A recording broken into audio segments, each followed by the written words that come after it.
سلامتی ہے ان آنکھوں پہ جو ہدایت پہ نظریں جمائے بیٹھی ہیں، ان کانوں پہ جو ذکر خیر کے منتظر رہتے ہیں، اور ان قدموں پہ جو ہدایت کی راہ پہ گامزن ہیں۔ اب یہ بریدہ اسلمی کی روایت ہے، اور یہ روایت بھی ہم نے مسند احمد سے لی ہے، رقم ہے 23,011۔ اس کا ترجمہ ہے، بریدہ اسلمی رضی اللہ عنہ بیان کرتے ہیں کہ رسول اللہ صلی اللہ علیہ وسلم کسی غزوے سے فتح یاب ہو کر اموال غنیمت کے ساتھ لوٹے تو ایک سیاہ فام لونڈی آپ کی خدمت میں حاضر ہوئی۔ یہاں بھی ایک خاتون ہے، ایک سیاہ فام لونڈی ہے، یہ آپ کی خدمت میں حاضر ہوئی۔ اس نے کہا، یا رسول اللہ، میں نے نظر مانی تھی کہ اللہ آپ کو سلامتی کے ساتھ واپس لے آیا تو آپ بیٹھے ہوں گے اور میں آپ کے آگے دف بجاؤں گی اور گیت گاؤں گی۔ ٹھیک۔ اس عورت نے آ کے یا اس لونڈی نے آ کے رسول اللہ صلی اللہ علیہ وسلم کے سامنے اپنی یہ عرض داشت رکھی۔ رسول اللہ صلی اللہ علیہ وسلم ایک غزوے سے واپس آئے تھے، ظاہر ہے یہ خوشی کا موقع تھا۔ جب آپ تشریف لے گئے ہوں گے تو مسلمانوں کی دعائیں آپ کے ساتھ ہوں گی، لونڈی غلام بھی آپ کے لیے دعا کرتے رہے ہوں گے۔ یہ کہتی ہیں کہ میں نے تو یہ نظر مان لی تھی کہ آپ فتح یاب ہو کے تشریف لائیں گے تو میں اس طرح خوشی کا اظہار کروں گی، اس طرح آپ کا خیر مقدم کروں گی، میں دف بجاؤں گی اور آپ کے سامنے گیت گاؤں گی۔ یہ لفظ عربی زبان میں تو دف تلفظ کیا جاتا ہے، لیکن اردو زبان میں اس کا یہ تلفظ اب رائج ہو چکا ہے، یعنی دف بجاؤں گی اور گیت گاؤں گی۔ آپ نے فرمایا، اگر تم نے نظر مانی تھی تو کر لو ورنہ نہیں۔ اچھا، یعنی رسالت مآب صلی اللہ علیہ وسلم نے یہاں دو باتیں فرمائیں، ایک یہ کہ نظر مانی تھی تو کر لو، دوسری یہ کہ اگر نظر نہیں مانی تھی تو نہ کرو۔ دونوں کو سمجھنا چاہیے نا، یعنی اگر تو نظر مانی تھی اور کر لو، یہ کسی ناجائز کام کے بارے میں ہے تو یہ تو کسی طرح ہو ہی نہیں سکتا۔ کسی حرام کام کے بارے میں ہے، کسی مکروہ کام کے بارے میں ہے، پیغمبر کسی طرح بھی اس کی اجازت نہیں دیں گے، اپنی موجودگی میں اجازت نہیں دیں گے۔ پہلی بات یہ آپ یہ فرماتے کہ کسی ناجائز یا حرام کام کی نظر نہیں مانی جا سکتی، یہ تمہیں کسی حال میں بھی نہیں کرنا چاہیے۔ یعنی یہ نہیں ہو سکتا کہ میں ایک غلط کام کی نظر مان لوں، میں کسی ممنوع کام کی نظر مان لوں اور پھر اس کے بعد محض اس لیے مجھے کرنے دیا جائے کہ میں نے نظر مانی تھی، اچھا، مجھے روکا جائے گا۔ یہی دین کا تقاضا ہے۔ رسالت مآب صلی اللہ علیہ وسلم نے تو بعض موقعوں پر ان نظروں کو پورا کرنے سے بھی روکا ہے جن میں کسی شخص نے کوئی غیر معمولی مشقت اپنے ذمے لے لی۔ اچھا، یعنی میں پیدل حج کروں گا، میں گرمی کے موسم میں کپڑے نہیں پہنوں گا، اس طرح کی نظریں بھی نہیں ماننی چاہیے۔ یعنی یہ میں نے چند مثالیں آپ کے سامنے رکھی۔ تو یہاں آپ نے کیا فرمایا؟ پہلی بات یہ فرمائی کہ اگر نظر مانیے تو کر لو۔ اس کا مطلب یہ ہے کہ یہ کام فی نفس سے ہی بالکل مباح ہے، اپنی ذات میں بالکل جائز ہے، اس میں کوئی چیز ممنوع نہیں ہے، اس لیے نظر مانیے تو کر لو۔ اب سوال یہ ہے کہ یہ کیوں فرمایا کہ اگر نظر نہیں مانی تو نہ کرو؟ اس کی میں نے وضاحت کی ہے۔ میں نے یہ لکھا ہے کہ اس نہیں کا مطلب یہ ہے کہ میں اپنی شخصیت کے لحاظ سے اس کو موضوع نہیں سمجھتا کہ فتح کی خوشی میں اس طرح میرے سامنے شادیانے بجائے جائیں۔ ٹھیک۔ یعنی چیزوں کے دو پہلو ہوتے ہیں نا۔ میں نے یہ روایتیں جب تصویر کے معاملے میں دیکھیں تو اس میں بھی دونوں ہی پہلو سامنے آ گئے۔ یعنی ایک پہلو وہ تھا کہ جس میں رسالت مآب صلی اللہ علیہ وسلم نے ان تصویروں کی ممانعت کی جو شرک کا ذریعہ بنتی تھی، اور دوسرے کسی موقع پر محض کوئی پردہ اس لیے ہٹانے کے لیے کہہ دیا کہ آپ اپنے ہاں بعض زینتوں کا اظہار پسند نہیں کرتے تھے۔ درست۔ تو دونوں کو الگ الگ پہلوؤں سے دیکھنا چاہیے۔ یعنی دین میں اگر تفقہ اور بصیرت ہو تو پھر آدمی یہ دیکھتا ہے کہ کون سی بات کس موقع پر کہاں کہی گئی ہے۔ یہاں ظاہر ہے کہ اس نہیں کا یہ مطلب تو ہو ہی نہیں سکتا کہ یہ کوئی ناجائز کام ہے، یہ کوئی ممنوع کام ہے، یہ دین میں کرنا صحیح نہیں ہے، اس کی کراہت بیان کرنا پیش نظر ہے، یہ تو اس نہیں کا مطلب ہو ہی نہیں سکتا۔ اس لیے کہ پہلے آپ نے اس کی اجازت دے دی ہے، تم نے نظر مانی تھی تو کر لو۔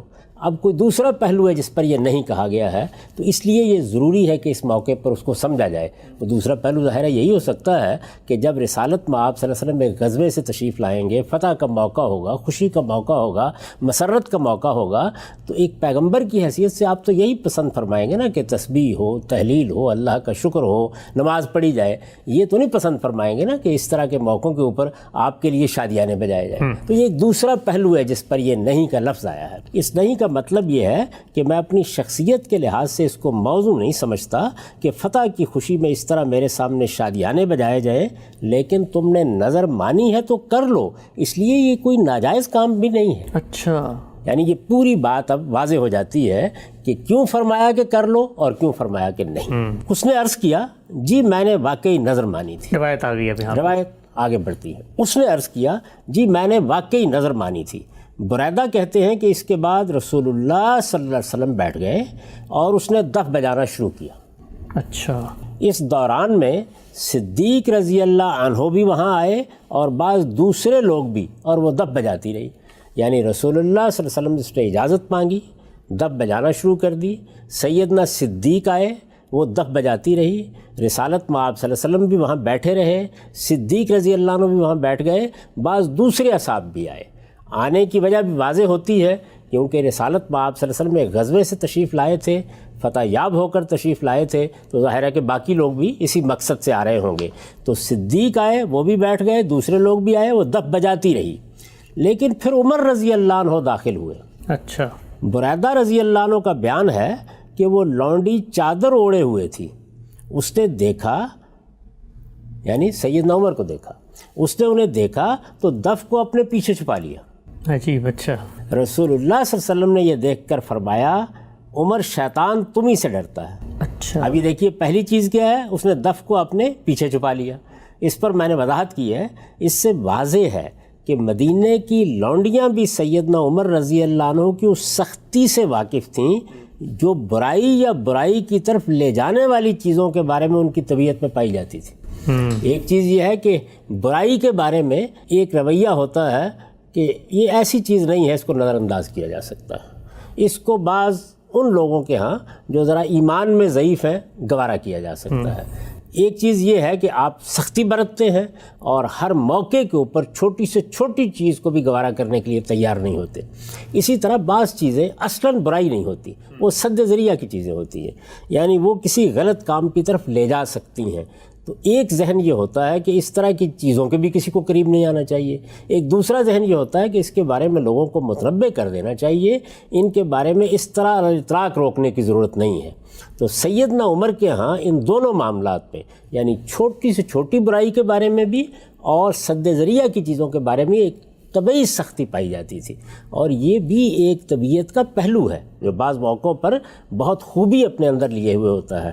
تو سیدنا عمر کو اس نے دیکھا تو میں نے اس پر لکھا ہے کہ لونڈیاں بھی جانتی تھیں کہ ان کی طبیعت میں اور سیدنا صدیق کی طبیعت میں، ان کی طبیعت میں اور خود رسالت مآب صلی اللہ علیہ وسلم کی طبیعت میں کیا فرق ہے۔ یعنی یہاں دین زیر بحث نہیں ہے، دین کے معاملے میں یا کسی اخلاقی پہلو سے کسی چیز کے معاملے میں یا کسی تدبیر کے معاملے میں آپ کا رویہ کیا ہے، آپ اس میں سختی کے پہلو کو پیش نظر رکھتے ہیں یا آپ اس کو اس کے صحیح مقام پر رکھ کر اس کے بارے میں معاملہ کرتے ہیں۔ تو ان کی طبیعت میں یک گنا سختی پائی جاتی تھی، یہ واقف تھی، تو اس لیے اس نے کیا کیا، دف کو اپنے پیچھے چھپا لیا۔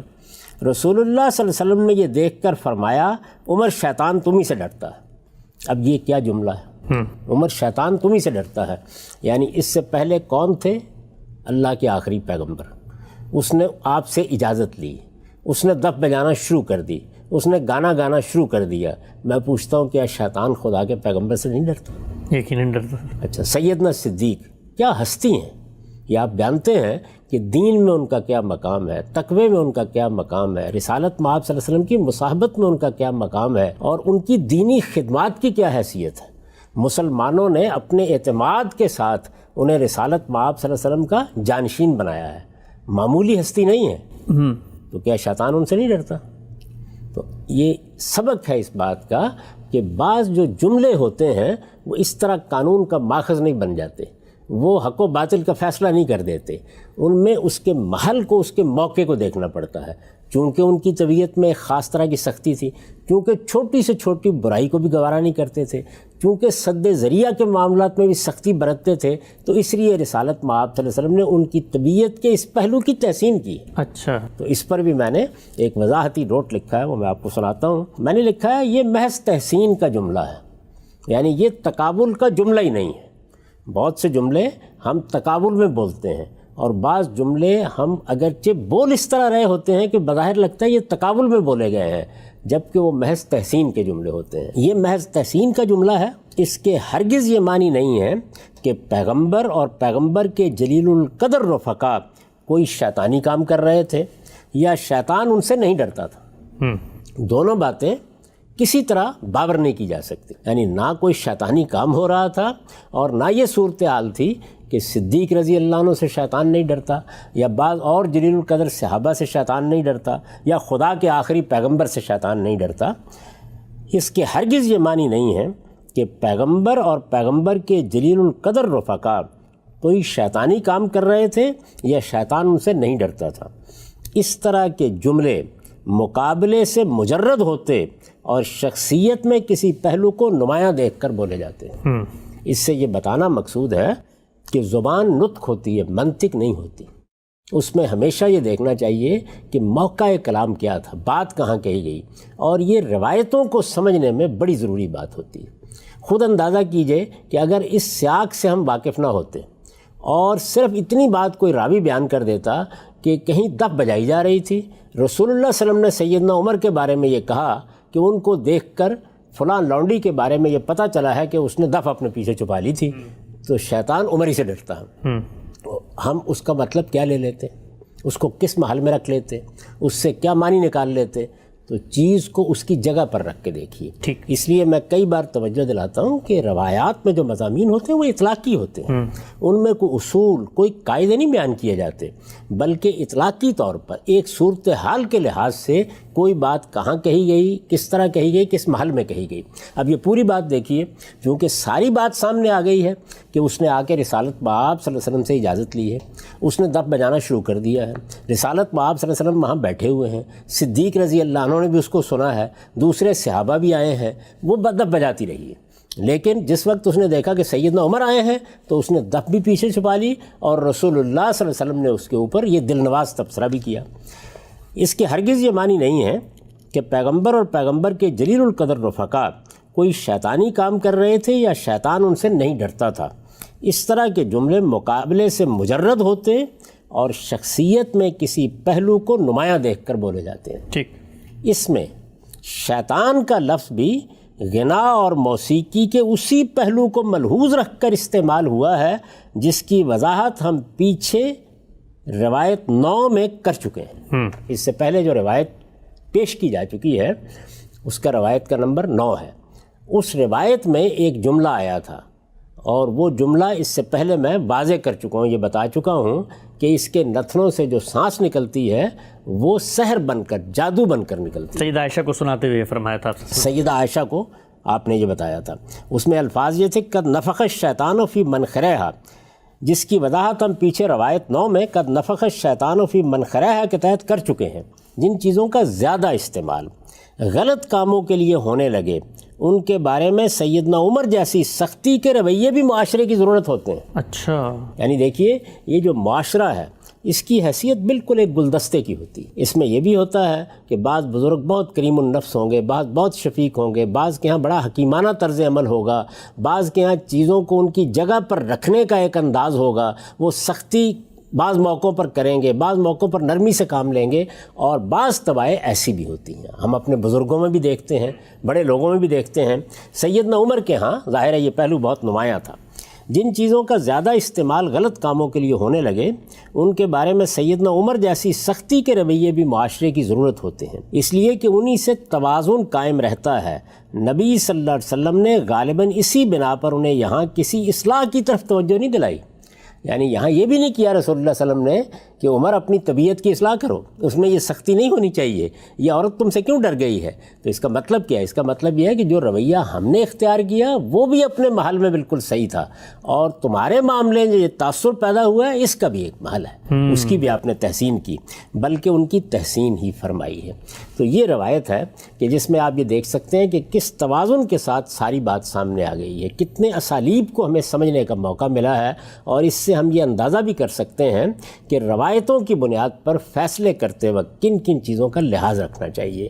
یہ دیکھنا چاہیے کہ اس میں طبیعت کا کوئی پہلو زیر بحث ہے، موقع کی کوئی چیز زیر بحث ہے، کسی پس منظر میں بات کی گئی ہے، ان کے بغیر ان کو علی الاطلاق کسی معنی میں لے کر ان سے حرمتوں کا اس بات کرنا یہ کسی طرح بھی صحیح نہیں۔ ٹھیک، ہم سبھی جو آپ نے روایت بیان فرمائی اور بہت تفصیلی اس کی وضاحت بھی کی، ایک ایک نقطے کی، اور بہت کچھ سمجھنے کا موقع ملا کہ کس موقع پہ کیا بات کس پس منظر میں کہی جائے تو اس کو کیسے سمجھا جاتا ہے، اور موسیقی کے بارے میں بھی واضح ہوتا ہے اگر حرام ہوتی تو آپ صلی اللہ علیہ وسلم کیوں جو ہے اس موقع پہ ان کو اجازت دیتے۔ میں ایک اور زاویہ نظر آپ کے سامنے رکھنا چاہتا ہوں کہ اسی روایت سے کچھ لوگ کچھ اور نتیجہ بھی نکالتے ہیں، اس پر آپ کا نقطہ نظر کیا ہے؟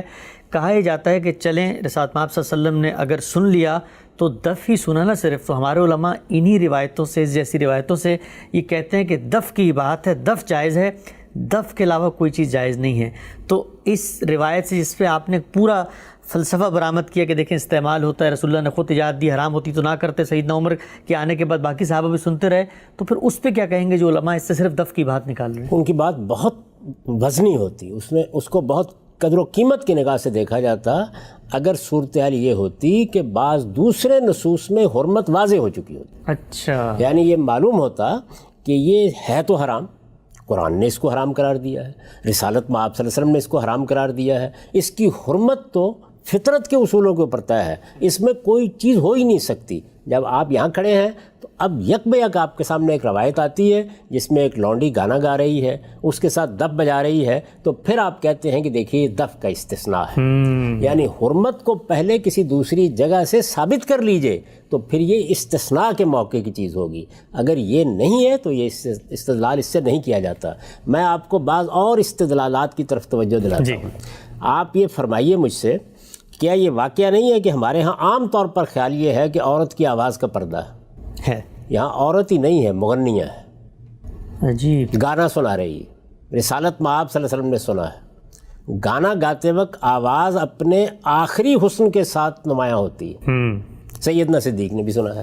تو اگر استنباط کرنا تھا تو ان چیزوں کا کرنا تھا، اس کا استنباط نہیں ہوتا۔ یہ بات اس وقت ہوتی جب کہ استثناء بیان کرنا مقصود ہوتا۔ ٹھیک ٹھیک ٹھیک، یعنی دیکھیے نا، مثال کے طور پر رسالت مآب صلی اللہ علیہ وسلم سے ہمیں یہ معلوم ہو گیا کہ ریشم ممنوع ہے، ہم نے اس کو قرآن مجید کے اصول پر بھی جان لیا کہ وہ کیوں ممنوع ہے۔ اب کسی موقع کے اوپر رسول اللہ صلی اللہ علیہ وسلم اجازت دے رہے ہیں کہ یہ تمہارے بٹن میں کچھ ہے، کچھ ریشم کا ایک کپڑا لگا ہوا ہے، کوئی حرج کی بات نہیں، تو اب گویا حرمت پہلے واضح ہو چکی ہے، اس سے استثناء پر استدلال کیا جا سکتا ہے۔ تو الٹ استدلال تو ہو سکتا تھا، لیکن اس سے آپ حرمت ثابت نہیں کر سکتے، یا یوں نہیں کہہ سکتے کہ اللہ تعالیٰ کے رسول نے دف بجانے کی تو اجازت دی ہے لیکن باقی چیزوں کی ممانعت کر دی ہے۔ وہ ممانعت پہلے الگ سے ثابت کیجئے، اس کے لیے صریح نصوص پیش کیجئے، اور ہم پیچھے سے دیکھتے چلے آ رہے ہیں کہ نہ اس طرح کی کوئی چیز قرآن مجید میں ہے اور نہ صراحت کے ساتھ رسالت مآب صلی اللہ علیہ وسلم نے بیان فرمائی ہے، نہ اس باب میں کوئی سنت جاری کی گئی ہے۔ اس سے جو کچھ بھی آپ سمجھیں گے وہ استنباطات ہیں، کسی روایت سے آپ نے سمجھ لیا، کسی موقع کی بات سے آپ نے سمجھ لیا، ان کو ان کی جگہ پر رکھ کر دیکھنا چاہیے۔ تو میں نے تو اس سے کوئی استنباط نہیں کیا، یہ بھی استنباط نہیں کیا کہ دیکھیے موسیقی حلال ہو گئی۔ میں تو یہ گزارش کر رہا ہوں کہ اب ہم دیکھتے چلے جائیں گے کہ کہاں تنبیہ آ رہی ہے، کہاں توجہ دلائی جا رہی ہے، کہاں کسی چیز کی اباحت محسوس ہوتی ہے، کس جگہ کسی چیز کی ترغیب دی جا رہی ہے، کہاں تحسین کی جا رہی ہے۔ یہاں رسالت مآب صلی اللہ علیہ وسلم نے ترغیب دی ہے، یعنی اس سے پہلے جو روایت ہم دیکھ چکے ہیں اس میں خود رسالت مآب صلی اللہ علیہ وسلم نے موسیقی سنوائی ہے، سیدہ سے پوچھا ہے، ان سے سوال کیا ہے کہ کیا تم سننا پسند کرو گی، پھر خود تھالی دی ہے اور اس کے بعد خاتون سے کہا ہے۔ اور جب ہم اس روایت میں آتے ہیں تو یہاں آپ نے اجازت دی ہے، یہاں بیٹھ کے سنتے رہے، یہاں آپ کے ساتھ سیدنا صدیق بھی موجود رہے ہیں، پھر ایک تبصرہ بھی کیا ہے۔ تو ہر چیز کو اس کی صحیح جگہ پر رکھنا چاہیے، اس کے بعد ہی آپ دین کا صحیح فہم اگلی نسلوں کو منتقل کر سکتے ہیں۔ ٹھیک۔